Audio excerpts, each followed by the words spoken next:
Tu as l'impression que ton équipe résiste. Tu as tout expliqué, tu as présenté ce changement, tu as répondu aux questions, tu t'es montré disponible. Et pourtant, la résistance est là, silencieuse ou déclarée, passive ou frontale, mais elle est là. Et ce que tu ressens face à ça, c'est quelque chose d'assez particulier. Ce n'est pas seulement une forme de frustration professionnelle, c'est quelque chose qui touche à ta légitimité, à ta capacité à embarquer les gens et plus largement à ton identité de manager ou de leader. Et l'inévitable question que tu te poses dans ces moments-là, en fin de journée, c'est est-ce que je m'y prends mal? Alors voilà ce que je vais te proposer dans cette vidéo. Pas une énième technique de communication pour mieux vendre le changement à ton équipe. Pas de nouveaux éléments te permettant de tenir un discours inspirant dans une prochaine plénière. Non, quelque chose de plus utile et de plus simple que ça. Je vais te montrer pourquoi ce que vit ton équipe et ce qu'elle t'en montre est le plus souvent un signal que tu n'as pas encore appris à interpréter. Et une fois que tu sais l'interpréter, tout ce que tu penses devoir faire change complètement. Et je vais te donner deux outils très concrets pour passer d'une situation de blocage à un engagement effectif. Des outils que j'utilise depuis des années sur le terrain avec des managers impliqués dans des contextes de transformation, peut-être comme toi.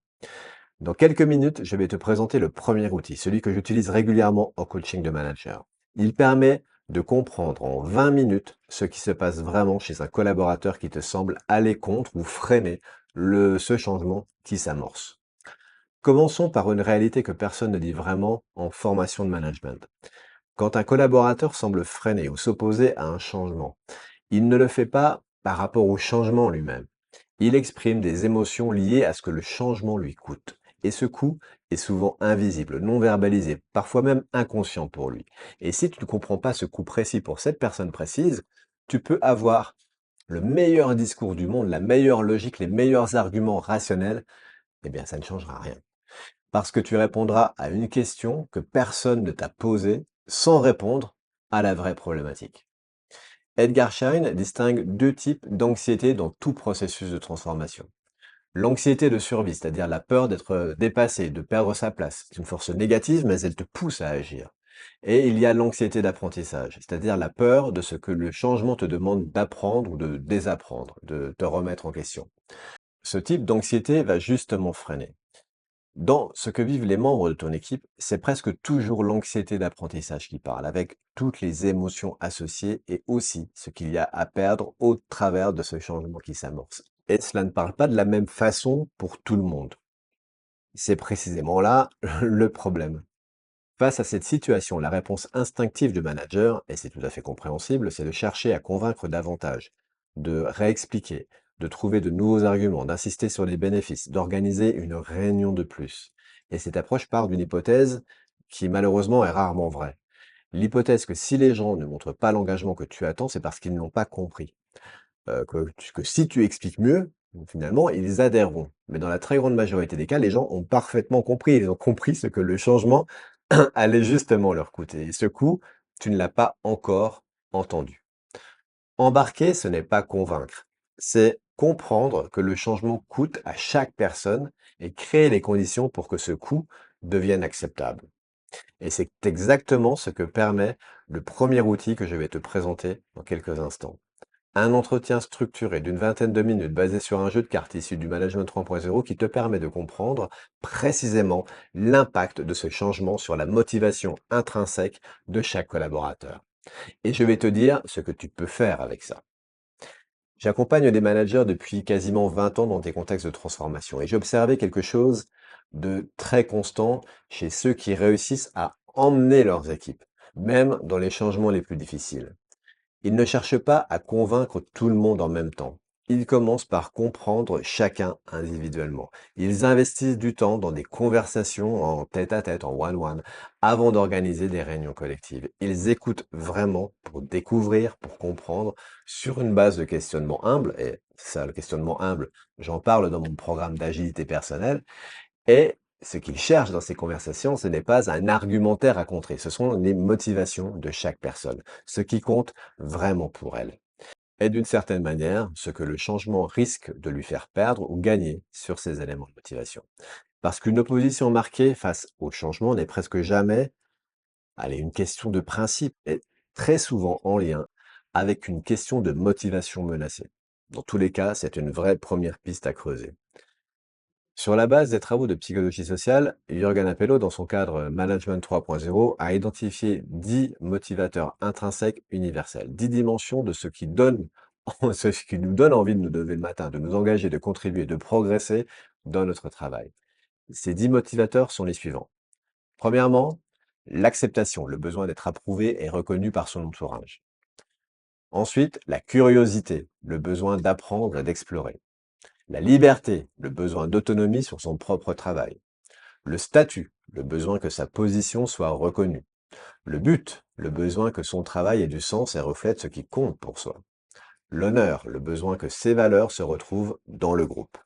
La maîtrise, le besoin que son travail soit à la hauteur de ses compétences. L'ordre, le besoin d'un environnement stable et prévisible. Le pouvoir, le besoin d'influencer ce qui se passe autour de soi. Et les relations sociales, le besoin d'un réseau de confiance et de qualité autour de soi. Voilà les 10 motivateurs. Je te redonne cette liste en description de cette vidéo. Chaque personne a son propre ordre de priorité parmi ces 10 motivateurs. Pour ma part, c'est la curiosité qui arrive en tête, suivie de la liberté. Et évidemment, chaque gros changement vient affecter certains de ces motivateurs, positivement ou négativement. Et c'est là que ça devient intéressant. Par exemple, un collaborateur dont le premier motivateur est l'ordre va être particulièrement affecté par un changement qui a introduit de l'ambiguïté dans ses processus quotidiens. Un collaborateur dont le premier motivateur est la maîtrise sera naturellement affecté par un changement qui lui demande d'opérer dans un domaine où il ne se sent pas encore compétent. Un collaborateur dont le premier motivateur est le statut sera déstabilisé par un changement qui remet en question sa place dans l'équipe ou sa visibilité. D'ailleurs, sur ce dernier exemple, on est aussi sur quelque chose que la personne a à perdre, dans une logique plus stratégique. En résumé, si tu ne sais pas quelle est la carte principale de chaque personne, tu ne peux pas comprendre où sont ces enjeux. Tu observeras juste des mécontents se manifester, des opposants cherchant à influencer, de la passivité chez certains ou de la lassitude chez d'autres que tu ne sauras pas expliquer. Et si tu ne le comprends pas, évidemment, tu ne peux pas les accompagner. Ce que vit ton équipe à cet instant n'est pas un problème à résoudre, c'est une information à comprendre. Et une fois que tu la comprends vraiment, elle devient le point de départ de tout l'engagement. Et voilà le changement de posture fondamentale que je veux te proposer aujourd'hui. Passer de la posture du manager qui explique et convainc à la posture du manager qui questionne, écoute et comprend. Ce n'est pas plus long, c'est juste différent et infiniment plus efficace. Le deuxième outil que je te présenterai après ira encore plus loin. Mais revenons à notre premier outil, l'entretien Moving Motivator, donc basé sur les 10 facteurs de motivation, sur les 10 motivateurs. Cet outil, je le décris en détail sur mon blog, qualitystreet.fr, donc je te mets aussi le lien dans la description. L'idée de base est simple. Chaque collaborateur a une hiérarchie de motivateurs qui lui est propre. Et chaque changement vient déplacer ces motivateurs vers le haut ou vers le bas. Comprendre ce déplacement pour chaque personne, c'est comprendre à la source comment il va vivre le changement. Voilà comment se déroule cet entretien autour de ces 10 cartes. Premier temps, tu présentes les 10 cartes à ton collaborateur, une par une, en expliquant brièvement ce qui se cache derrière. Puis tu lui demandes de les classer de gauche à droite, du plus important au moins important pour lui, dans le contexte de son travail aujourd'hui. Ce classement peut prendre jusqu'à 10 minutes, le temps d'expliciter certaines cartes, certains choix. Et déjà là, il t'apprend quelque chose de précieux, ce qui compte vraiment pour cette personne. Deuxième temps, tu engages une discussion sur ce classement au travers de questions ouvertes et de découvertes, sans orientation préétablie de ta part, juste de la curiosité, pour comprendre et surtout pour ne pas juger. Qu'est-ce qui résonne le plus? Qu'est-ce qui résonne le moins? Pourquoi cet ordre?